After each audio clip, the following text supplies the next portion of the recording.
Striving for Humanity. Halo teman-teman semua, teman-teman aku Regina di podcast Kanwil Kemenkumham Jateng Pasti Gaya. Oke, jadi di podcast Kanwil Kemenkumham Jateng kita akan bahas semua hal tentang hukum dan HAM di Jawa Tengah. Dan pada episode kali ini kita akan bahas mengenai apa sih sebenarnya KKP HAM dan aksi HAM itu. Lalu berlama-lama kita akan langsung ke narasumber kita. Halo Kak Iva. Halo Kak Regina. Gimana kabar Kak hari ini? Baik banget.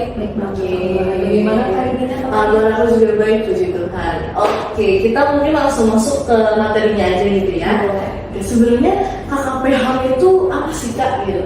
Jadi KKP HAM itu sendiri itu adalah program pemerintah daerah, kabupaten atau kota ini untuk meningkatkan peran dan juga tanggung jawabnya dalam mewujudkan adanya pemajuan hak asasi manusia secara menyeluruh bagi warga negara Indonesia.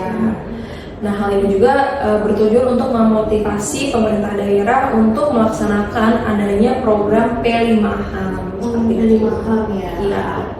Berarti kalau KKP HAM dilaksanakan pasti ada tujuannya kan? Itu ada tujuannya. Oke, berarti tujuannya sebenarnya apa sih Kak? Jadi beberapa tujuan dari KKP HAM itu sendiri yaitu yang pertama dapat memotivasi pemerintah daerah, kabupaten atau kota ini untuk melaksanakan adanya program P5HAM itu.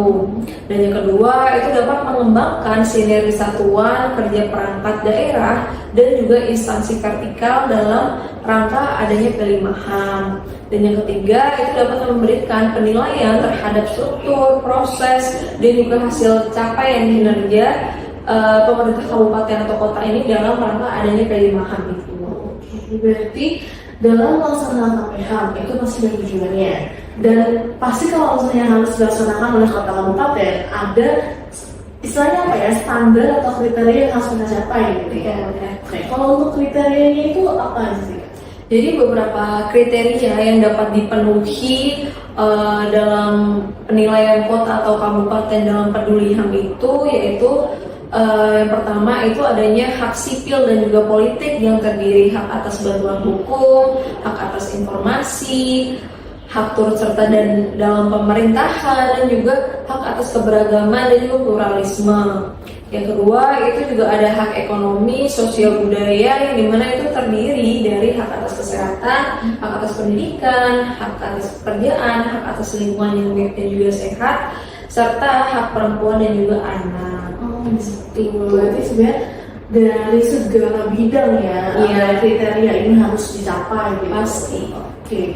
Terus kalau misalnya nih kota kabupaten kita berhasil nih melaksanakan KKP HAM ini, pasti mereka punya benefit sendiri yang menguntungkan untuk kota kabupaten itu. Iya. Ya. Oke, kalau untuk benefitnya bagi pemerintah atau kota kabupaten itu apa? Jadi tentu beberapa daerah yang berpartisipasi dalam KKP HAM ini tentu akan mendapatkan predikat sebagai KKP HAM dan juga memperoleh penghargaan yaitu berupa sertifikat yang ditandatangani langsung oleh Menteri Hukum dan Hak Asasi Manusia. Seperti itu. Berarti langsung dari menterinya nih ya? Iya, langsung. Berarti luar biasa berarti ya sebelumnya tuh. Oke, berarti kan nanti kita udah KKP HAM nih. Iya. Kita mungkin langsung masuk ke aksi HAM ya. Iya. Aku pernah dengar nih sebelumnya kalau aksi HAM ternyata dia masuk ke dalam LAN-HAM.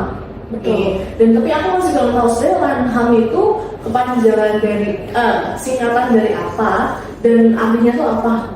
Jadi RAN-HAM itu sendiri kepanjangannya yaitu Rencana Aksi Nasional Hak Asasi Manusia, yang dimana RAN-HAM ini tuh berupa dokumen yang memuat sasaran strategis yang digunakan sebagai acuan kementerian, lembaga dan juga pemerintah daerah provinsi atau kabupaten kota ini dalam rangka melaksanakan adanya P5HAM di Indonesia.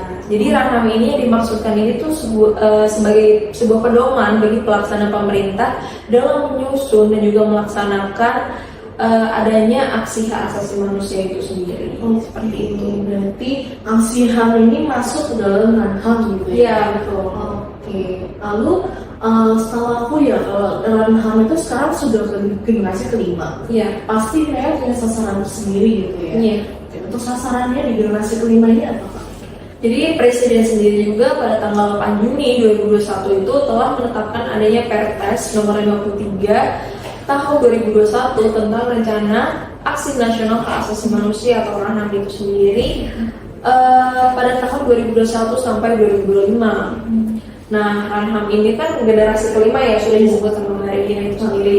Nah, ini tuh berfokus pada 4 sasaran, yaitu yang pertama ada perempuan, anak, penyandang disabilitas, dan juga masyarakat adat. Seperti itu. Oke, berarti generasi kelima. Berarti Iya. sasaran mereka saat ini lebih ke kelompok rentannya. Iya, betul. Oke, dan aku notice kalau ternyata masyarakat adat sekarang sudah masuk ke kelompok rentan gitu. Iya, ya? sudah. Oke, berarti kalau misalnya sekarang generasi kelima nih, sekarang kan masih baru sasaran ya. Iya, Berarti untuk pencapaian di generasi sebelumnya, generasi 1 sampai 4 itu udah apa aja sih yang dicapai? Jadi selama 4 generasi berlangsung, Ranham sendiri itu sudah menghasilkan beberapa pencapaian, yaitu yang diantaranya itu ada diterbitkannya peraturan dan juga kebijakan yaitu dapat menjamin hak-hak perempuan, anak, dan juga penyandang disabilitas dan juga kelompok masyarakat adat. Yang kedua itu meningkatkannya pemahaman aparat pemerintah atas adanya hak asasi manusia. Yang ketiga, terlaksana instrumen hak asasi manusia dalam kebijakan pemerintah pusat dan juga daerah. Dan yang keempat, meningkatkannya aksesibilitas penyandang disabilitas dan juga kelompok rentan lainnya untuk berpartisipasi di bidang sipil, politik, ekonomi, dan juga budaya. Dan yang kelima itu adanya upaya penanganan dugaan pelanggaran hak asasi manusia untuk perempuan, anak, penyandang disabilitas, dan juga kelompok masyarakat adat. Seperti itu. Jadi Udah banyak banget. iya, ya, capaiannya yang Hmm. dari ini. Udah banyak. Berarti tapi ya aku merasa kalau kita masalah sesuatu pasti nggak semuanya berjalan dengan mulus dong. Tentu pasti ada tantangannya juga. Tantangan dan kendalanya juga. Nah, kalau boleh tahu selama ini di daerah-daerah yang melaksanakan aksi HAM itu kendala apa aja sih yang sudah mereka alami gitu? Jadi secara umum tuh pemerintah daerah kan sebagai pelaksana utama Ranham ya, yang dimana itu masih mengalami berbagai kendala baik itu pada aspek administrasi ataupun substansi. Nah, sehingga hal ini tuh dapat menyebabkan adanya partisipasi pemerintah daerah dalam melaksanakan adanya Ranham ini masih belum dicapai dengan baik gitu. Dan beberapa kendala yang dihadapi antara lain pemerintah daerah mengalami kesulitan dalam melakukan pengumpulan dan juga pelaporan data terkait pelaksanaan Ranham di daerah. Dan juga yang kedua itu ada yang dimana aplikasi yang digunakan saat ini itu untuk pelaporan ini tuh juga belum optimal gitu dalam penggunaannya, sehingga kemungkinan besar ini terjadi adanya kekeliruan ya dalam input dan juga pelaksanaan data itu sendiri. Dan juga beberapa juga masih adanya OPD yang menganggap bahwa pelaksanaan Ranham ini itu merupakan tugas dari pemerintah pusat, yang dimana dan juga beberapa kendalanya itu mengalami masalah di anggaran juga ya itu. Ya, berarti sebenarnya kendalanya itu lebih banyak kendala teknisnya. Iya, teknisnya emang susah. Iya, dan aku tadi dengar OPD. OPD ini kayak organisasi di daerahnya gitu ya? Iya, betul. Oke, karena mungkin kita udah banyak berbincang-bincang juga. Aku juga dari cukup dan mungkin dari audiens juga udah banyak pertanyaan. Aku mau ucapkan terima kasih ke Kak Iva. Terima kasih banyak udah hadir di podcast hari ini. Iya. Oke, belum aku tutup, mungkin aku mau menyimpulkan sedikit ya dari pembahasan kita hari ini.